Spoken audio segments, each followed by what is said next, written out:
Bon, j'ai cherché dans toutes les boutiques une paire coup de cœur, une paire de chaussures vraiment que je pourrais porter cette année 2024. Mais malheureusement, j'ai toujours pas trouvé. Du coup, ce qu'on va faire, c'est qu'on va créer notre propre paire de chaussures de A à Z. Je vais vous montrer toutes les étapes. Pour l'étape 1, on va commencer par faire des croquis. En tout cas, j'ai la première idée. Je vais essayer de l'améliorer plus tard et vous montrer un peu le résultat.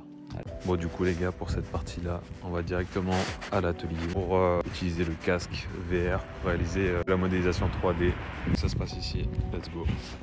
Allez, hop là, faire meilleur à l'intérieur. Du coup, pour la modélisation 3D, on va utiliser le casque Oculus Quest avec le logiciel Gravity Sketch. On va venir directement modéliser, sculpter la chaussure avec nos mains grâce à ces manettes.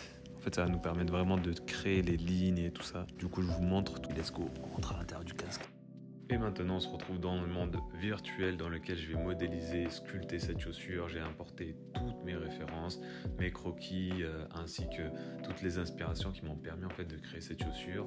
Ensuite, je vais créer la chaussette par-dessus laquelle je vais rajouter cette partie en plastique, en EVA.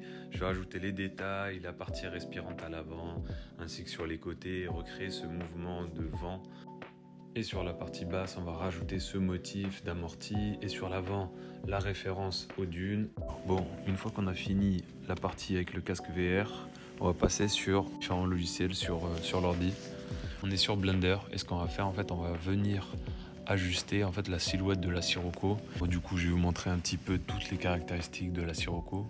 Comme on a dit, pour la partie socket, on va mettre du néoprène. Pour la partie extérieure, on va mettre du EVA expansé. C'est la mousse expansée. Pour la partie à l'avant, au niveau de l'aération, on va mettre du mesh. En fait, pour pouvoir vraiment faire respirer le pied. Aussi pour vraiment avoir un confort et permettre de porter la chaussure toute la journée. Parce que je trouve que c'est un point vraiment primordial. Surtout pour une paire comme ça. On a envie vraiment de la porter tous les jours. Alors pour la partie semelle inférieure, en fait, je me suis inspiré des ressorts pour créer cet effet de suspension au niveau du pied, en fait, pour permettre d'avoir quand même un amorti lors de la marche, etc. Alors une fois toutes ces étapes de fait, on va pouvoir imprimer le prototype. Alors pour ça, ça va se passer juste là-bas.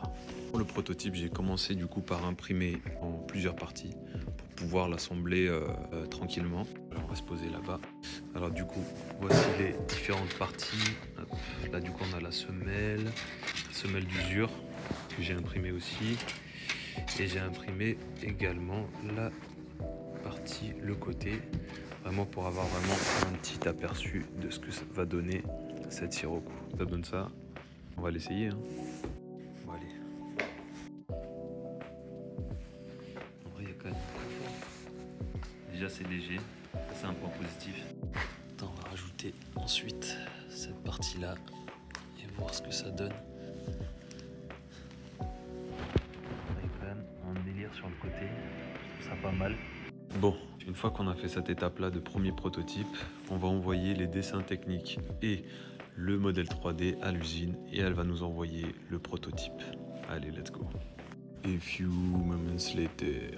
Bon, après quelques semaines d'attente, j'ai enfin reçu le prototype de la Sirocco. Et je vous avoue que là, j'ai enfin trouvé ma paire coup de cœur. Et d'ailleurs, je me suis dit, bon, pour vous faire partager ça, j'ai créé le site sirocco1.xyz. Comme ça, si vous voulez copier la paire, elle sera disponible. Mais attention, en édition limitée. Bon, voilà la paire. Je trouve que vraiment, il y a un délire. Elle est ultra légère. Il y a vraiment les matériaux que j'ai choisis. Il y a tout. Alors, on va essayer de la porter. Let's go. Et voilà le résultat de la chaussure portée. Franchement, je trouve qu'elle est incroyable. La shape est parfaite. Elle est à la fois un peu balèze, mais ça reste quand même léger. Et je trouve qu'il y a un bon équilibre, même sur les détails et tout ça. Voilà. Dites-moi en commentaire ce que vous en pensez. Vous avez le lien dans la bio. Allez, à plus pour d'autres concepts. Peace.